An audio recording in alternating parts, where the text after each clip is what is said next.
Salam cuan, insan brilian dan briders yang ada di seluruh Indonesia. Hari ini kita kembali lagi pada satu acara Bright Side yang akan mengulas banyak insight-insight menarik buat Bapak Ibu, insan brilian, investor yang ada di seluruh Indonesia. Dan kali ini kami kedatangan tamu istimewa dari PT Pegadaian. Beliau adalah Bapak Dharma Satria, tapi kita mau kenalan dulu sama Pak Dharma Satria. Pak Dharma boleh sedikit memperkenalkan diri Pak, bidang pekerjaan ataupun hal yang Bapak geluti saat ini Pak. Baik, terima kasih Pak Pandia. Mungkin ya memperkenalkan diri, nama saya Dharma Satria. Posisi saat ini adalah Dev Head di Operational Bullion ini Pak, di Iya. PT Pegadaian. Oke, hari ini kita akan membahas satu topik yang sangat menarik. Mungkin teman-teman, Bapak Ibu sekalian udah pernah mendengar terkait dengan bullion bank, ya. Dan ini merupakan satu peluang yang kita perlu tahu karena real adanya sekarang perencanaan keuangan itu sudah memasukkan investasi emas ke dalam bagian dari perencanaan keuangannya. Bukan hanya lindung nilai saja nih saat ini ya, teman-teman gitu, tapi sudah menjadi bagian dari part dari perencanaan keuangan, baik itu mekanismenya dengan deposito emas yang kita dengar, mungkin tabungan emas dan lain-lain. Nah, hari ini kita akan deep down lebih banyak lagi terkait dengan potensi-potensi ini dan kita akan cerita banyak dengan Pak Dharma Satria. Pak Dharma, kita mau tahu Pak, sebenarnya kita sudah mendengar terkait dengan adanya regulasi baru tentang bullion bank gitu. Dan salah satunya yang pertama menjadi pionernya adalah PT Pegadaian. Boleh Bapak sedikit terangkan bagaimana sih sistem keuangan atau sistem yang dikembangkan terkait dengan bullion bank yang ada di Indonesia, Pak?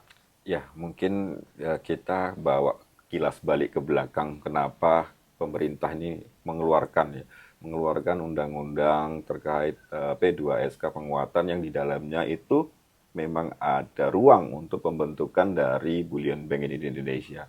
Mungkin pertama kita harus melihat latar belakang dari posisi Indonesia selaku pemilik, salah satu pemilik cadangan emas terbesar di dunia. Jadi dari kita, Indonesia ini adalah milik potensi cadangan emas Indonesia nomor 6 di dunia, terbesar di dunia. Kita juga secara produksi itu juga sangat tinggi sih sebenarnya Pak. Kurang Di lebih Indonesia. berapa, Pak, saat ini? Kalau saat Untuk ini sekarang sekitar 100 ton per tahun gitu. 100 ton. Dan posisi kita ada di nomor 8 posisi untuk produsen emas di Indonesia. Nah, uniknya ketika kita bandingkan dengan impact dari keseluruhan resource yang kita miliki ini ternyata dampaknya terhadap ekosistem negara kita dalam hal ini GDP ini masih sangat rendah. Nah, kalau kita bandingkan saja dengan negara tetangga kita Singapura, ketika kita bandingkan kepemilikannya terhadap GDP, ternyata Singapura itu ada di angka 2,22. 2,22. Oke. Per gram. Di Indonesia itu hanya 0,22. Padahal pada kenyataannya Singapura itu tidak memiliki tambang emas. Ini beda dengan Indonesia yang kita punya itu dari mulai Aceh sampai dengan Jayapura kita punya tambang emas. Tambang emas terbesar di dunia juga ada di Jayapura, Grasberg. Yes, betul. Nah, itu yang Freeport mungkin ya, Pak? iya, Freeport. Itu yang mungkin pemerintah melihat ini kita bisa memaksimalkan potensi resource yang kita miliki ini sehingga itu lahirlah Undang-Undang P2SK yang kemudian secara turunannya itu ada di POJK 17 yang mengatur tentang kegiatan usaha bullion ini sendiri. Nah, itu mungkin rangkaian latar belakang kenapa pentingnya kegiatan usaha bullion ini dilaksanakan oleh pemerintah dalam hal ini. Nanti mungkin yang kita jelasin itu terkait dengan turunan produknya yang dilaksanakan di Pegadaian. Mungkin, Pak. Sebenarnya kalau kita berbicara bullion bank, Pak, Ya. kita kan sudah mengenal bisnis emas ini ya Pak, jual beli dan lain-lain. Apa sih yang membedakan antara bisnis konvensional yang lama dengan bisnis bullion yang baru ini Pak? Kira-kira apa yang membedakan secara prinsip gitu Pak? Secara prinsip, oke. Mungkin di Pegadaian ini sejak 1901 ini memang banyak bergerak di bidang emas gitu. Sampai dengan tahun 2000, mungkin sebelum, kalau kita flashback sebelum di launchingnya kegiatan usaha bullion, 80% backbone bisnis Pegadaian itu adalah emas. Jadi memang Gadai emas. gadai emas ya. Jadi yang berhubungan dengan emas itu menjadi backbone bisnis di Pegadaian sendiri. Nah, ketika kita tarik ini dengan dalam konteks bullion banks, ini kan bullion banks ini adalah layanan perbankan yang tidak mempergunakan uang sebagai alat transaksinya gitu. Jadi kita di transaksi di layanan kegiatan usaha bulion ini itu menggunakan emas. Contoh ketika kita ngomong pembiayaan emas yang kita salurkan ke manufaktur itu bukan dalam bentuk rupiah, Pak, tapi kita Dalam pinjamkan bentuk dalam bentuk emas. emas. Emasnya kita dapat dari mana? Emasnya kita dapat dari deposito yang kita kolek dari masyarakat. Oke. Nah, jadi sebenarnya kan kegiatan usaha bulion ini akan bersifat end to end dari mulai hulu sampai dengan hilir nih. Di hulu kita akan mengkolek emas kepemilikan masyarakat yang diprediksi oleh salah satu konsultan itu ada sekitar 1.800. Jadi 1.800 ton ton. yang saat ini tuh Wow, tersebar di masyarakat. Kenapa sebegitu banyak? Karena memang kita lihat secara budaya juga kan memang orang Indonesia nih memang senang nyimpen emas, Pak. bener Pak. Kalau dulu saya ingatnya kalau anak-anak diingatin ibu, Iya, nanti kalau ada rezeki nak beli nabung emas. emas. Iya, Bener iya, Pak. benar. Jadi memang itu yang membuat Budayanya secara ya. budaya, kemudian juga secara apa ya, emas kepemilikan emas di masyarakat yang dimiliki masyarakat ini ada sekitar 1.800 ton dan itu siap untuk dilakukan monetisasi Ya. seperti itu, Pak. Berarti bisa saya ambil sedikit benang merahnya Iya. bahwa dengan adanya konsep bullion bank ini, maka Pegadaian dalam hal ini sebagai bullion bank Iya, akan menjadi intermediasi ya Pak, benar. antara pemegang emas, masyarakat yang memiliki emas, dengan orang lain yang membutuhkan emas. Benar.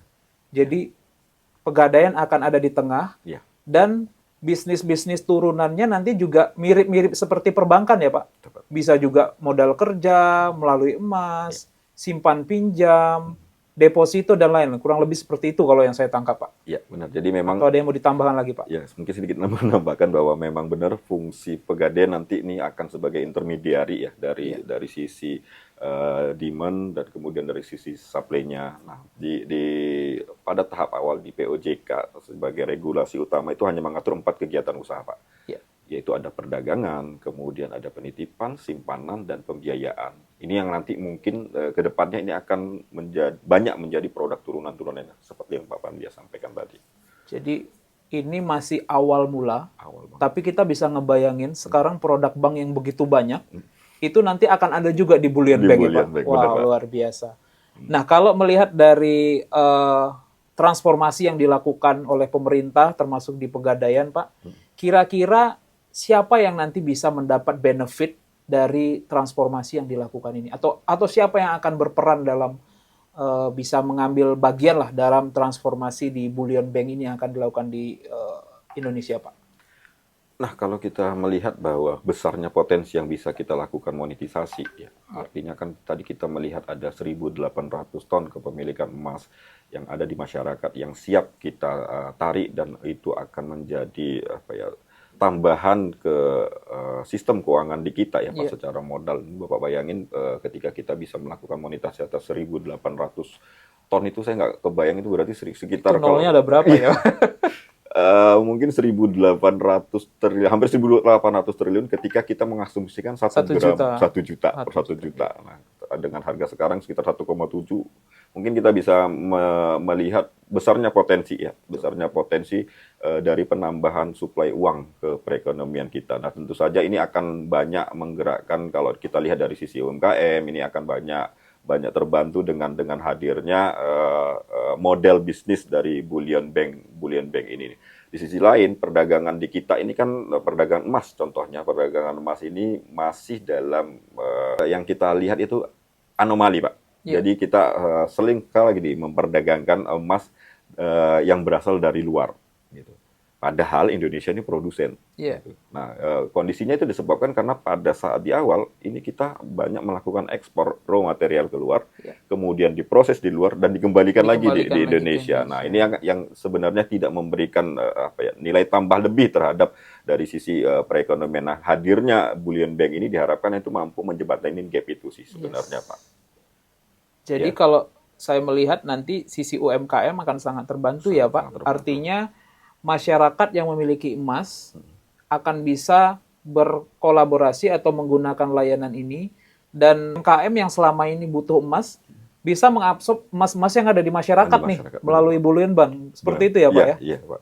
Oke. Gambaran kita melihat end state-nya nanti bakalan seperti itu sih, Pak. Iya, kurang lebih Kurang seperti lebih itu. seperti itu. Artinya kita bisa menambang, Iya. tidak harus di pertambangan gitu, Iya. tapi di masyarakat yang memiliki emas. Seperti itu ya, Pak. Benar-benar. Jadi kita bisa mendapat emas yang baru.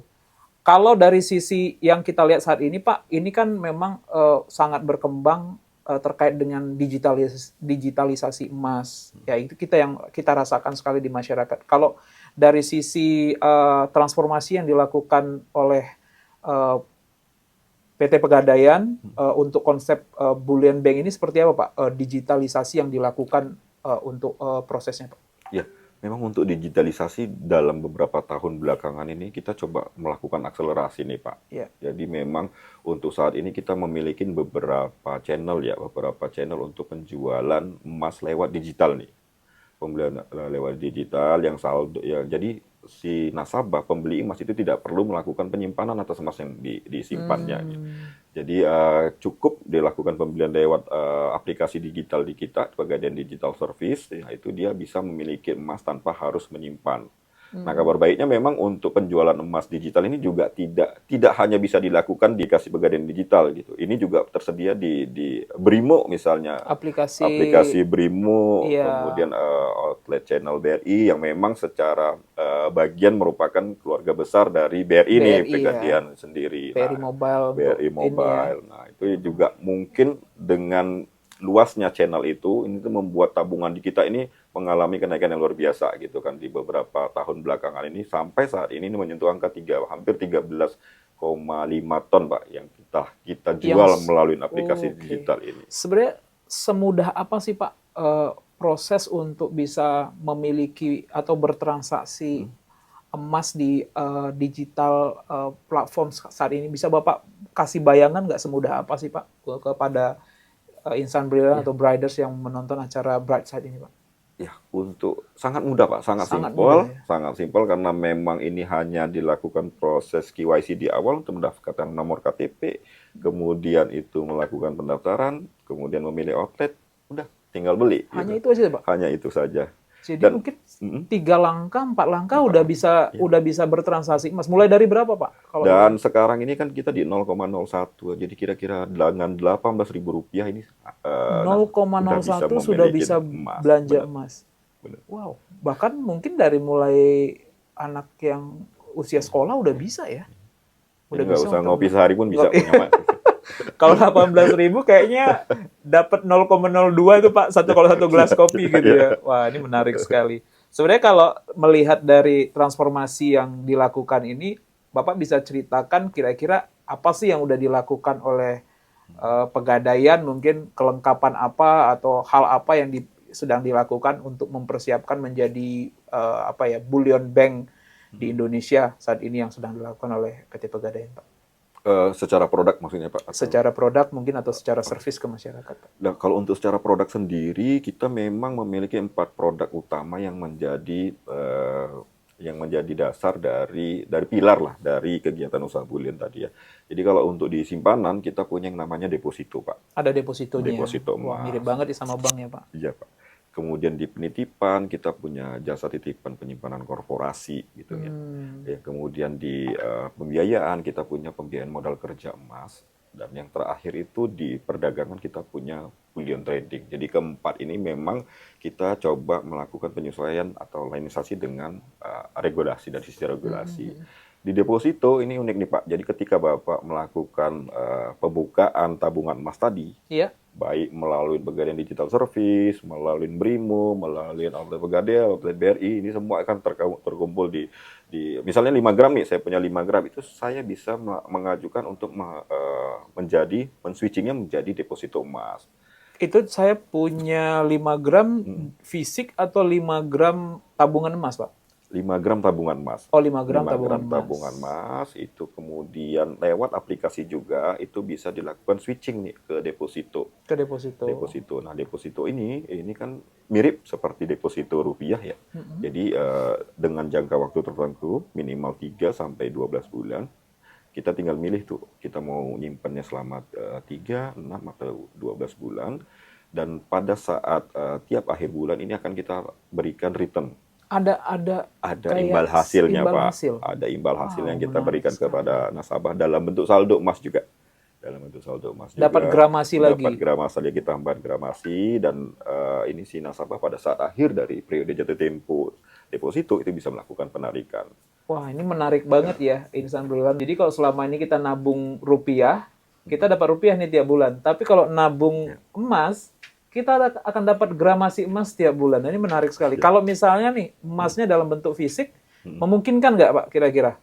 Nah, ini adalah salah satu produk Contohnya saya terbaru udah kita. punya nih Iya, gitu, udah benar. punya fisik. Jadi kemarin kita baru launching ini untuk fitur terbaru ini, di mana nasabah yang sudah memiliki emas fisik duluan sebelumnya itu dapat dilakukan konversi ke saldo. Dikonversi ke Iya, ke saldo. saldo TE. Jadi ketika saya sudah ada nih misalnya 10 gram di rumah, Iya, kemudian ya di bawah bantal saya 10 gram, takut kehilangan, itu bisa mendatangi outlet Pegadaian. iya. Saat ini kita masih piloting di 10 cabang di Jawa dan Kalimantan kalau saya. Iya. Nah, itu akan dilakukan proses konversi dari fisik itu menjadi saldo digital. Oke. Nah, saldo digital ketika udah terkonversi menjadi tabungan emas, ini bisa kita lakukan switching secara mandiri ke Ke depositonya, Pak. deposito. Ya, Wah, ini menarik ya, sekali, Pak. jadi memang Selama ini kita ya, termasuk mungkin saya juga nih, karena kita masih ada sisi konvensionalnya nih, iya, Pak iya, ya. iya. Karena untuk distribusi distribusi apa alokasi aset kita, tentu saja kita bukan hanya di contohnya saham,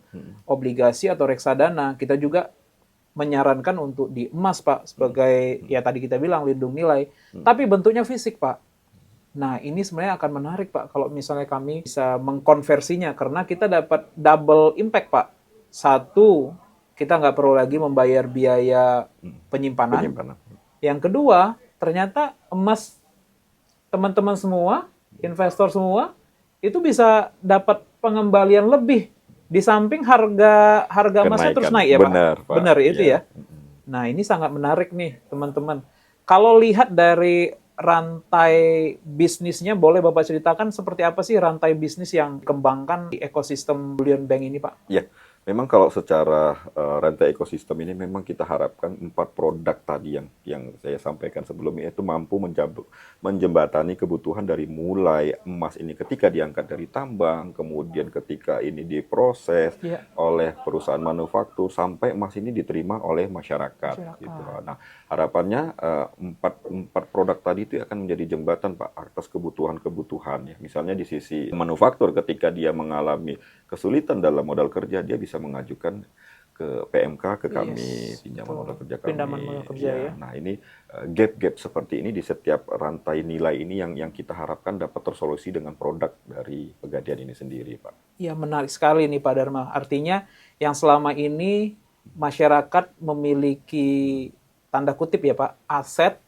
dalam bentuk aset tetap yang tidak terlalu liquid. Nah, ini sekarang bisa jadi liquid nih. Dikit, benar. Dan bisa disalurkan ke apa ya, ke ekonomi real lah, ke masyarakat. Menarik sekali. Pak, kalau boleh berbicara terkait siapa sih pemain besar di balik ekosistem ini, Bapak bisa cerita nggak sebenarnya pemain besar di belakangnya ini siapa aja, Pak? Atau yang sekarang memang sedang bergerak lah di bisnis Bullion Bank ini, Pak? Nah, karena memang ini relatif baru ya, Pak. Jadi secara aturan POJK nomor 17 yang mengatur tentang kegiatan usaha Bullion ini kan rilis di bulan Oktober.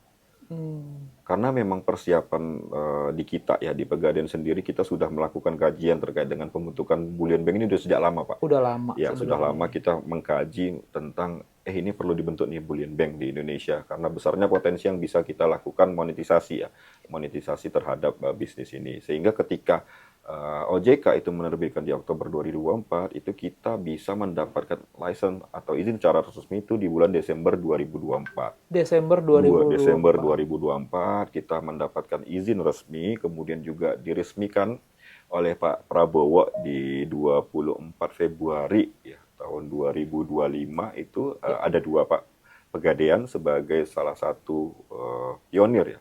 Ya. Bukan salah satu pionir, memang pionir ya. Karena Pionir memang ya, kita Pak. mendapatkan izin resmi pertama di Desember, kemudian saat ini juga sebenarnya ada 2 ya, Pegadaian dan Bank Syariah Indonesia yang bergerak di kegiatan usaha Bullion ini sendiri. Oke, sekarang berarti ada 2 yang sudah mengantongi izin untuk melaksanakan bisnis Bullion Bank. Benar.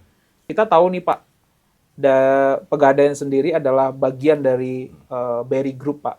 Nah, sebagai bagian dari BRI Group, seperti apa sih ekosistem yang bisa dimanfaatkan oleh investor atau nasabah-nasabah yang ada di BRI Group, Pak? Sejak dari awal itu ketika kita melakukan inisiasi pembentukan, ini support dari BRI sebagai holding ini kan memang terus-menerus, Pak. Iya. Jadi memang dari dukungan dan support yang diberikan dari pihak BRI itu memang membantu dari sisi Pegadaian sendiri untuk mengembangkan di kegiatan usaha bulian ini. Sampai dengan saat ini juga kita coba melakukan sinergi ini.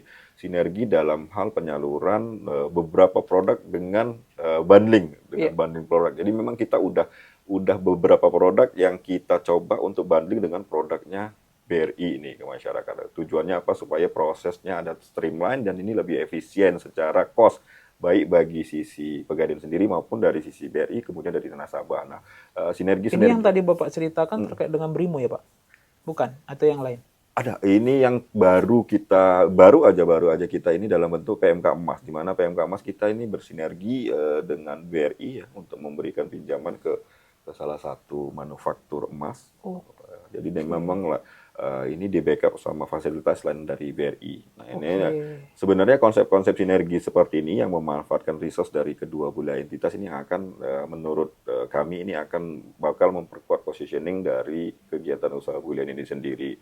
Nah, hal lain yang terkait dengan sinergi produk mungkin yang seperti Pak Pandi tadi sampaikan bahwa memang ada sinergi misalnya dalam proses channel tadi itu. Jadi memang tabungan emas, kemudian deposito emas ini sekarang bisa dinikmatin di Brimo misalnya. Itu merupakan salah satu sinergi yang kita lakukan di tahap produk sih, Pak. berarti bisa saya sampaikan nih kepada mungkin Insan Brilian, kemudian nasabah-nasabah loyal BRI bahwa sekarang kita punya kesempatan untuk kolaborasi ya Pak ya, Iya.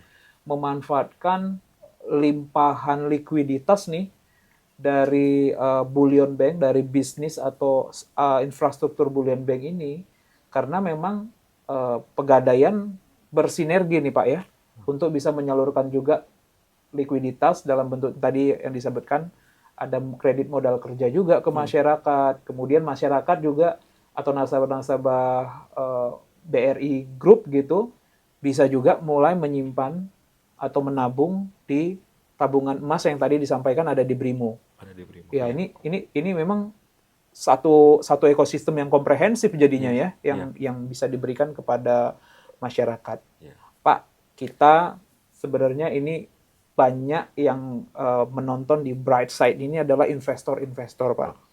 Nah, kalau dari sisi Bapak ini ada saya 2 pertanyaan, Pak. Iya. Kira-kira, Pak, apa implikasi dari adanya bullion bank ini terhadap Bank Rakyat Indonesia atau kita kenal disebut BBRI lah Iya. kode sahamnya Pak, secara korporasi, secara grup gitu, dan juga banyak nih orang yang menanyakan Pak, seperti apa sih sebenarnya peluang gitu terhadap investasi emas ke depannya? Karena kita masih segar banget ingatannya beberapa waktu yang lalu, mungkin beberapa bulan yang lalu, emas itu rally gitu Pak. Dari mulai 1 juta, 1.200.000, 1.500.000 sampai ke 2 juta gitu ya. Jadi kira-kira dari 2 hal ini apa yang bisa Bapak sampaikan? Kalau dari BBRI-nya seperti apa, kemudian emasnya sendiri seperti apa nih potensinya, biar kita bisa dapat insight yang baru. Mungkin saya coba dari sisi emasnya dulu ya, Pak. Oke, Pak. Ini kita juga beberapa kali melakukan analisa terkait dengan pergerakan harga emas dan kita mendapati bahwa 2 tahun 3 tahun belakangan ini memang kan terjadi anomali nih, Pak. Betul. Pertumbuhan harga yang menurut kami itu agak di luar pergerakan harga average ya. 2024 Pak hampir 70%. 70%. 70% kenaikannya. Nah, per hari per Kemarin. kemarin itu Sampai dengan ke peak-nya kemarin Pak. nah, di Juli kemarin itu ada sekitar kenaikan 25% Pak dari mulai awal tahun pergerakan harganya. Memang kan ditopang dengan kondisi ekonomi global yang memang dalam Sedang kondisi lagi krisis, benar, krisis dan kita melihat bahwa kedepannya apakah ini bakalan kondisi seperti ini terus. Memang di beberapa analis kan kayak JP Morgan kemarin juga mengeluarkan forecast harga emas yang katanya ini akan menyentuh angka $3.500 per troy ounce. Nah, kita melihat bahwa lepas dari kondisi ekonomi yang atau harga emas yang berlangsung, tapi kita melihat bahwa emas ini menjadi jaminan dari lindung nilai, lindung kekayaan. Ini juga kita bisa melihat potensi emas ini sebagai lindung nilai tersebut gitu. Jadi konsumsi emas ini akan tetap mendorong pergerakan harga ya, karena memang saat ini emas juga tidak hanya digunakan sebagai alat investasi nih Pak. Ya, Beberapa part komponen elektronik juga menggunakan emas emas ya. sebagai salah Ya, satu ya. bagian. Nah, sehingga ini akan terus mendorong harga emas ke depannya. Nah, kita melihat walaupun mungkin kita melihat untuk ke depan dalam jangka panjang harga emas ini tidak akan melakukan rally yang terlalu tinggi, tapi Ya. secara angka ini akan pasti mengalami kenaikan. Nah, di sisi itu kita melihat bahwa ketika harga mengalami kenaikan, anehnya di Indonesia ini ketika harga naik malah ketertarikan masyarakat untuk membeli ini meningkat, Pak. Kemarin itu Pak, saya melihat di media itu Pak, orang ngantri pagi-pagi Jadi di Pegadaian ataupun mungkin diantam ya kemarin itu ya. Kita lihat berita ya. semakin harga naik, masyarakat makin Makin makin mau beli, makin ngejar. makin ngejar. Nah, ini yang mungkin sama-sama kita coba lakukan edukasi bahwa emas ini tidak harus dilakukan pembelian pada harga naik untuk menghindari panik buying ya. Artinya memang ketika masyarakat ada dana, itu langsung aja investasi ke emas. Nggak perlu nunggu harga naik Iya, gitu, iya, Pak. Jadi, dicicil ya Pak. iya, dilakukan cicil, dan memang di Pegadaian ini sendiri kita punya berbagai produk yang untuk memfasilitasi berbagai skema kepemilikan emas sendiri. Ya. Nah, akhirnya ketika kita melihat itu, kontribusi Pegadaian, bisnis Pegadaian ini akan semakin membesar, dan Iya, tentu saja secara holding ini akan memberi pendapatan lebih pada BRI selaku Perry induk ya. holding. Mungkin seperti Pak, itu. kalau ada bisikannya nih Pak, menurut Bapak atau menurut Pegadaian gitu, kisaran harga emas yang akan dicapai sampai dengan akhir tahun tuh di harga berapa sih level psikologisnya Pak? Nah, untuk yang terakhir itu, tadi saya bilang beberapa analis perbankan internasional itu memprediksi batas atas sekitar 3.500 troy ounce. 3.500 ya. 3.500 troy ounce. Namun memang kalau kita lihat kondisi belakangan ini dengan redanya perang, kemudian sudah damainya Trump dan Cina, ini juga bakal, kalau kami percaya itu bakal berada di bawah ekspektasi yang di 3.500 sih Pak. Di bawah 3.500. Tapi akan menyentuh 2 juta nggak Pak kira-kira Pak? Ini banyak pertanyaan orang nih. Kalau untuk 2 juta bakal beberapa kali udah tersentuh ya Pak. Iya, Jadi kita berarti pasti lewat ya Pak. Jadi sebenarnya masih sangat menarik nih. Iya, benar. Ya, kalau mungkin sekarang kisarannya berapa ya Pak? Kalau troy ounce-nya Pak? Kalau 3.200 mungkin ya. 3.270. 3.270 ya. Iya, per hari ini. Karena dirupiahkan itu tadi harga tadi itu sekitar 1.780-an ribu, Pak. Kisarannya kalau saya perhatikan memang masih di kisaran 32 ke 33, 32 ke 33 ya, tapi ada potensi sampai ke 3.500 ya Pak ya. Pertanyaan saya yang berikutnya juga mewakili investor nih, Pak Dharma. Kita juga banyak nih Pak investor-investor baru ya, dalam hal ini mungkin baru mencoba untuk bertransaksi di emas gitu Pak. Tapi saat ini aset-asetnya itu masih dalam bentuk aset-aset mungkin di efek saham atau obligasi atau yang lain gitu Pak. Kira-kira ada fitur yang baru nggak Pak yang dimiliki, karena saya dengar ada juga kerjasama dengan BRI dan Reksa gitu ya terkait dengan fitur gadai saham gitu Pak. Iya. Jadi memang saya percaya bahwa yang namanya investasi kan harus lewat diversifikasi portofolio ya Pak. Diversifikasi ya Iya. Pak ya. Betul. Jadi bahwa benar bahwa ketika kita berbicara tentang investasi ini, yang penting kan kita bagaimana menyebar kekayaan itu, dan emas ini merupakan salah satu hal yang harus kita miliki sebenarnya dalam berinvestasi. Nah, benar bahwa Pegadaian ini kan banyak produknya. Salah satunya ini adalah Gadai Efek yang mungkin bisa dimanfaatkan oleh teman-teman untuk mendapatkan uang tunai yang akan dilakukan pembelian ke emas. Jadi dengan memanfaatkan efek atau saham yang dimiliki oleh teman-teman ini bisa melakukan proses pengajuan pinjaman lewat Gadai Efek, kemudian dapat uang tunai, dan kemudian bisa melakukan switching nih, langsung dibeli emas. Ketika harga tinggi, tinggal take profit kan, Take seperti profit itu, Pak. lagi, Iya, betul. Pak. Jadi kalau saya lihat sebenarnya Bapak Ibu, teman-teman investor sekalian, Briders Insan Brilliant, kalau misalnya ada nih aset-aset kita yang masih tanda kutip belum ditransaksikan, diperdagangkan dalam bentuk saham, jangan biarkan nganggur gitu ya Pak. Benar, Pak. Bapak Ibu, teman-teman semua bisa menggunakan salah satu fitur yang sangat menarik namanya gadai saham atau gadai efek tadi yang disampaikan oleh Pak Dharma. Tinggal mengajukan proses gadai saham ini di fitur yang ada di Brights. Kemudian dana itu bisa untuk dilakukan pembelian emas, sehingga kita bisa juga melakukan diversifikasi investasi, diversifikasi aset yang kita miliki. Jadi kita nggak put seluruh investasi kita di satu instrumen saja. Karena emas tadi saya setuju Pak bahwa emas juga salah satu instrumen yang harus kita miliki Pak.